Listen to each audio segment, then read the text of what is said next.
distinct pleasure to be here in Rwanda with you today. You know, we remarked earlier that our relationship has really started from April of this year. And as I indicated to you, it has been a sprint, like Usain Bolt sprint, but we want it now to be a marathon, as the East Africans are known for. And therefore, we will transition. And why do I say so? I think you indicated that we are two small countries with big visions, and we have to be in today's world. Our people are going to be only available to access the best as long as we can navigate the very difficult geopolitical and uncertain times in which we live. And that means us being able to find the unique opportunities for partnership and cooperation. This issue of pharmaceutical equity is a game changer for us all. It is a game changer for you in Rwanda, and you have led the way, and we believe that we too can follow in this respect. I make the point all the time that we have over 6,000 students that have graduated in sciences from the University of the West Indies at Cave Hill in Barbados in the last 5 years. And while teaching is one of the most noble of professions, it ought not to be the only profession that our graduates can go into having completed a science degree. This is going to open up the opportunities tremendously. In addition to that, there are serious issues with respect to women's reproductive health care that we have now to address. It is a popular topic in the Americas, as we all know, but it is one that, as a woman Prime Minister, I insist that a woman ought to be able to have access to autonomy over her body, and that if we can manage an economy, we must be able to manage our bodies too. And this step in cooperation with you allows us to be able to walk that path. In addition to the pharmaceutical equity, we are also working, as you have indicated, having signed a bilateral air services agreement to see how we can reverse centuries of time. We have had, regrettably, only the direct passage between Africa and the Caribbean for nefarious purposes in the past. It is now time that we do it for our own honorable purposes and to expand the opportunities for our people.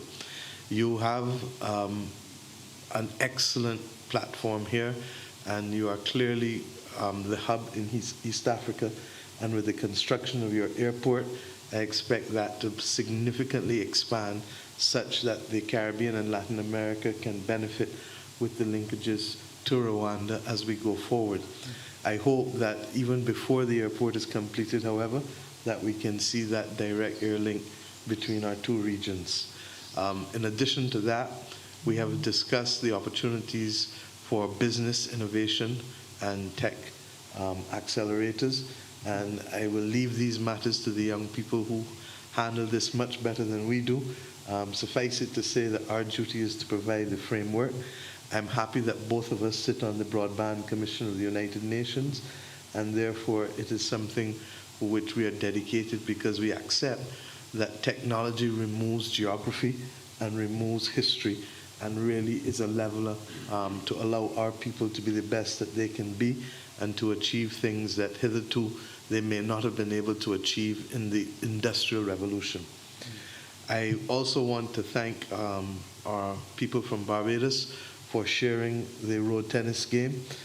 We feel that with Rwanda as a partner, the two of us can take road tennis global, and with your history of being an expert in innovation, we feel that that partnership can happen. And let me say to those of you who are listening, road tennis is the perfect game for where there is high population density, because you need a very small space, probably like that beige inlay there. And it allows for excellent exercise, and it allows for persons with minimal outlay in terms of equipment.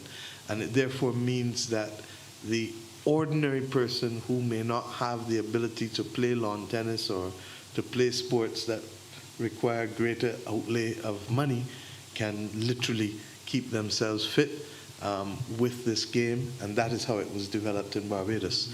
I'm also aware of your love for cricket, and simply say that in addition to the excellent work you've done with the African Basketball League, And I see Mr. Fulawe here with us.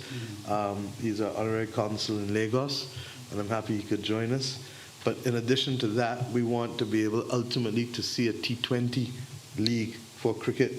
And we believe that with Rwanda, Kenya, and a few other countries, it is not outside of our capacity, and Ghana as well. Last time I was in Accra, we looked out through the hotel room and we saw men playing cricket. So we really believe that the possibility for an African T20 is within our reach, and I hope that Rwanda can play a great part in that, and Barbados can help Rwanda reach the top of that league as we've reached the top of global cricket in the past. We've just both come from Sharm el-Sheikh, and where we have been dealing with what really is the great crisis of our moment, the climate crisis, and we will continue to work together to see how best we can ensure that the greening that's necessary to allow our countries to have a sustainable way of life for our people can happen, while at the same time recognizing that the road to net zero is not simple. It's not a vanilla recipe. It's a very complex one, but regardless of how complex it is the only road we can take if we are to sustain human life on this planet in the long run. And I believe that the ability for us to cooperate also on the reform of the international financial architecture, which will help countries like ourselves better benefit, is what is ahead of us. So with those few remarks, I look forward, my brother, to welcoming you and others from Rwanda again in Barbados. We believe that this partnership, as I said, will not just be the sprint that we've seen, but the long distance run that is necessary, so that many years from now, others will recall that this moment happened to bridge the gap of history and to remove the middleman, the middle leg, and indeed the scars of the middle passage. Thank you. Thank you.